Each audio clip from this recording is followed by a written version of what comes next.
બનાસકાંઠા જિલ્લો યોગમય બન્યો। પાલનપુર અંબાજી અને નડાબેટ ખાતે યોગ દિવસ ઉજવાયો।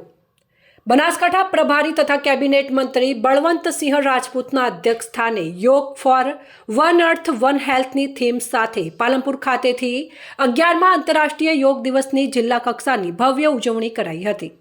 સ્વસ્થ ગુજરાત મેદસ્વીતા મુક્ત ગુજરાતના ધ્યેય સાથે પોલીસ પરેડ ગ્રાઉન્ડ પાલનપુર ખાતે યોગ દિવસમાં જિલ્લા વહીવટી તંત્ર, પોલીસ જવાનો, વિદ્યાર્થીઓ અને બહોળી સંખ્યામાં લોકોએ યોગ કર્યા હતા। ગુજરાત રાજ્ય યોગ બોર્ડ અને બનાસકાંઠા વહીવટી તંત્રના સંયુક્ત ઉપક્રમે આયોજિત કાર્યક્રમમાં વહેલી સવારથી લોકો યોગમાં જોડાયા હતા।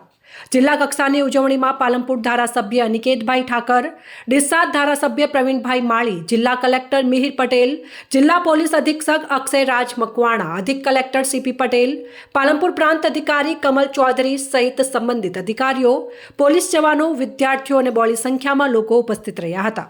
આ ઉપરાંત યાત્રાધામ અંબાજીમાં વિશ્વ યોગ દિવસ નિમિત્તે અંબાજી મંદિરના ચાચર ચોકમાં ગરબા યોગનું વિશેષ આયોજન કરવામાં આવ્યું હતું।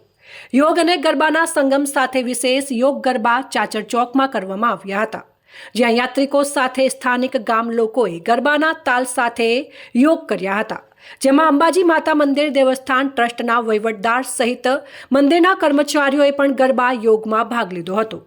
ભારત પાકિસ્તાન બોર્ડર ઉપર નડાબેટ ખાતે યોગ ફોર વન અર્થ વન હેલ્થની વૈશ્વિક થીમ સાથે 11મા આંતરરાષ્ટ્રીય યોગ દિવસની અનોખી ઉજવણી કરવામાં આવી હતી। બીએસએફના બહાદુર જવાનોએ સીમા પર યોગ કરીને સમગ્ર વિશ્વને શાંતિ, સ્વાસ્થ્ય અને આત્મવિશ્વાસનો સંદેશ આપ્યો હતો।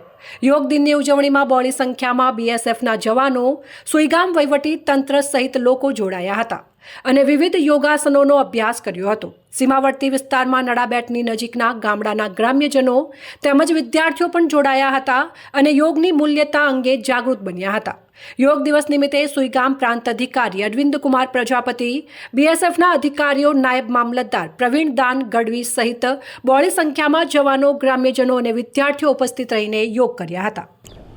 21મી જૂન એટલે યોગા દિવસ। આજે સમગ્ર વિશ્વે યોગા દિવસ તરીકે જાહેરાત કરી છે। એ નિમિત્તે આજે બનાસકાંઠાના તમામ લોકોએ, વહીવટી અધિકારીશ્રીઓએ, પદાધિકારીશ્રીઓએ અને બનાસકાંઠાની જનતાએ સમગ્ર ભેગા થઈને આજે યોગા દિવસ તરીકે ઉજવ્યો છે। દરેકને પહેલાં તો હું શુભકામનાઓ પાઠવું છું। જે લોકોએ યોગા દિવસની આજે પર્થ શરૂ કર્યો છે એમને ખૂબ અભિનંદન આપું છું અને એમના માધ્યમથી, આપ સૌના માધ્યમથી એવું કહું છું કે આ સમગ્ર લોકોને ઠેઠ સુધી આ મેસેજ પહોંચે એવી મારી વિનંતી છે।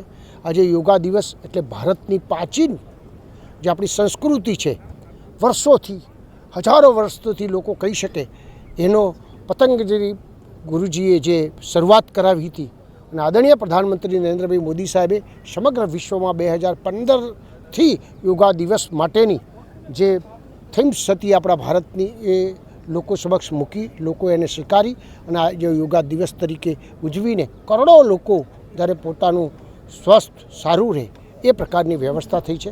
આદરણીય મુખ્યમંત્રી ભૂપેન્દ્રભાઈ પટેલ સાહેબે આજે 313 જગાથી વધારે જગા ઉપર આવા મોટા મોટા કાર્યક્રમો થયા છે। કરોડો લોકો આમાં જોડાયા છે અને વડનગર ખાતે સમગ્ર ગુજરાતનું આજે આદરણીય પ્રધાનમંત્રી નરેન્દ્ર મોદી સાહેબની જે જન્મભૂમિ છે ત્યાંથી આજે ગુજરાત વિશ્વ લેવલે ગિનિસ બુકમાં સ્થાપના થાય એ પ્રકારની વ્યવસ્થા કરી છે। તો યોગા દિવસે બધાને ખૂબ શુભકામનાઓ પાઠવું છું।